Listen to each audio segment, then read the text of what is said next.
I spared you the tacking up process.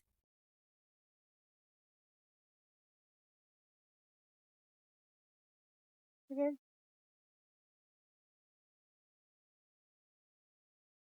Yeah. Yeah, you take the horse. Hello. Okay.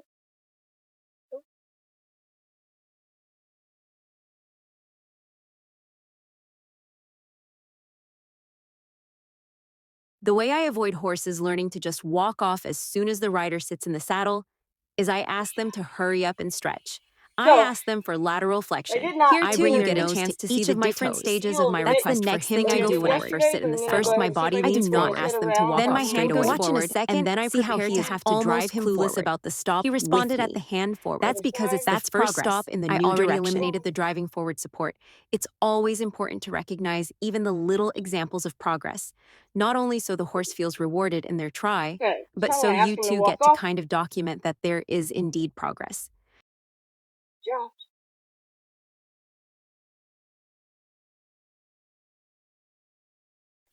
So he steers very nice to the right. So if I want to make a hard right turn, he steers really nice to the right. He's a little stickier to the left. But not bad, that's not bad. Give him all the benefit of the doubt. That's what can you do a favor to can you get that saddle rack out of here? Do you mind? Yeah, we're just gonna face you so we can watch you do it. I Big just light. asked somebody to take a saddle rack out of the arena, which could potentially be scary for a horse new to being under saddle.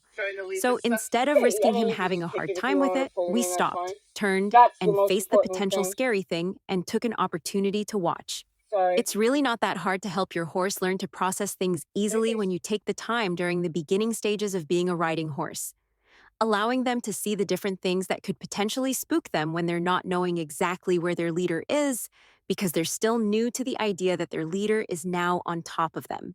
Just in case this ride's using one of those. So, I'm gonna keep assuming that making the rail works and he's gonna be fine. All I'm gonna do is I'm gonna stay completely out of his mouth until he doesn't respond to what I. So what I'm talking about is I want to be a passive passenger as best as I can. So I don't want to control him or micromanage him in any way. I want to put him out on the rail and give him the responsibility of being on the rail by himself. The only time I will take a hold of the rein in a guiding way is when he opts to do something different than what we originally decided to do. I say I take a hold of his face because he doesn't actually have a bridle on. Today I might avoid this space right here. So, I'm liking how he's being right now. I'm gonna go ahead and turn him this way. Do what I call a teardrop turn, which is come off the rail, and I try to get myself back on the rail fairly quickly. Okay, a lot there. Yep. So that's not an option. Nope. So he's starting to come up with a little bit of an opinion right now. And if he does, so I'm asking him to go back on the rail and he's choosing to kind of fight with me. If he picks up the speed or starts shaking his head or acting in any way like he's got an idea, I'm going to shut him down. And then I'm going to say, would you like to try again? And we'll go ahead and try again. And I'm going to leave him alone. And he'll leave him alone like he never did anything wrong. This way he understands that until I tell you to do that, we're not doing that. You do that so flawlessly. You have to. It saves you. Humble.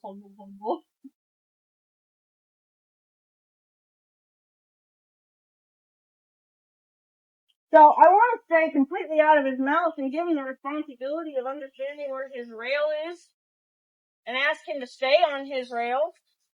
Right now, if anything, I'm fighting him a little bit. Not fighting him, I'm just talking to him a lot about, no, we're not going to eat grass. When I shut a horse down, I always shut a horse down to the left because I don't want to be thinking about which way I should jump off if I have to. I want to jump off a natural way, a way that I've always jumped off, and that is to my left, or to his left. So anytime I shut a horse down, it's always to the left. Whether I'm going to shut him down into a building, shut him down into a rail, shut him down into the center of the ring, doesn't matter to me. they will get shut down. And if I have to jump off, I don't have to think about which leg to swing over. I'm going to go ahead and turn him here to the right. He turns very nice to the right. I'm very happy with how he turns. So today, I'm not going to add a canter to this yet, but I am going to add a trot to it. I think once I can get back into my big arena, his canters will come back into play, but he's too busy trying to kick things in this arena. It's too small for him, and he protests, although we learned yesterday that protest is not an option. When I start to trot, he may get silly on me, and if he gets silly just enough where he's just communicating silly, I will probably only take one hand in the rein, so that I can remind him I'm in his mouth, without shutting him down. Just reminding him that I'm a hold of his mouth. I won't scissor him or saw his mouth. That's not what I'm doing. I'm just going to kind of pull on one side a little bit, pull on the other side a little bit, and let him know I'm there. So I'm going to go ahead and ask for the trot. Now, if he's up, faster than I want, I'll shut him down.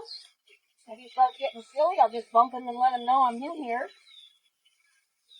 When his ears come back forward, I'll leave him alone. But when he gets naughty ears. Naughty ears, get a response from me. So naughty ears here. I'm just going to bump him until I get ears forward. There's one, there's two. I'll leave him alone. Gets naughty ears up this way. Just asking him to go forward, so he decided that maybe he doesn't want to go forward anymore. There you go. Naughty ears, bump him until he gets a good look on his face. Good job. And I'm going to ask him to walk. Now, when I ask a horse to walk or change gaits in a downward transition, because of all the shutdown work that I've done with them, they recognize one rein in the air means I want you to downward transition. You might have to stop depending on what you've been doing. And go ahead and change direction. I'm not sure which side he likes to be the most naughty. So why did you bump him in the mouth versus shutting him down? Oh, I only raised one rein to ask him to come from a trot to a walk. No, but before when he was being naughty. It was a thought, not an action. Okay. So by giving him the idea that I'm still here, okay, is what the bumping him was. You're giving him the opportunity to change his mind before I can shut him down. Okay. So I'm just reminding him what our deal is. Our deal is I won't shut you down if you don't do something naughty, but I'm here to do it, so just let you know, here I am. So I'm going to pick up the trot.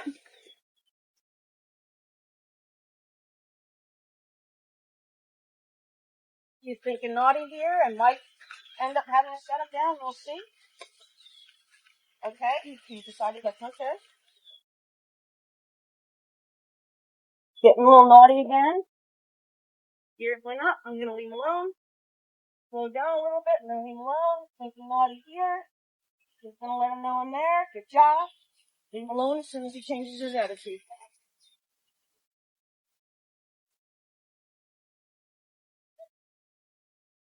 Now I'm going to try some steering at the trot.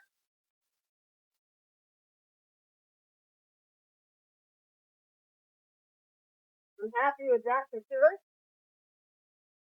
Let him know I'm in here again. Steer.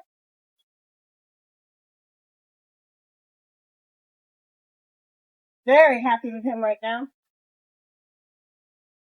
And now I'm going to ask him to downward to a walk.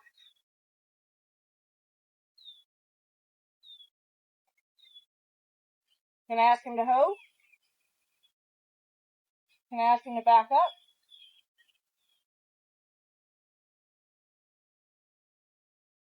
Can't be happier with that. Yeah.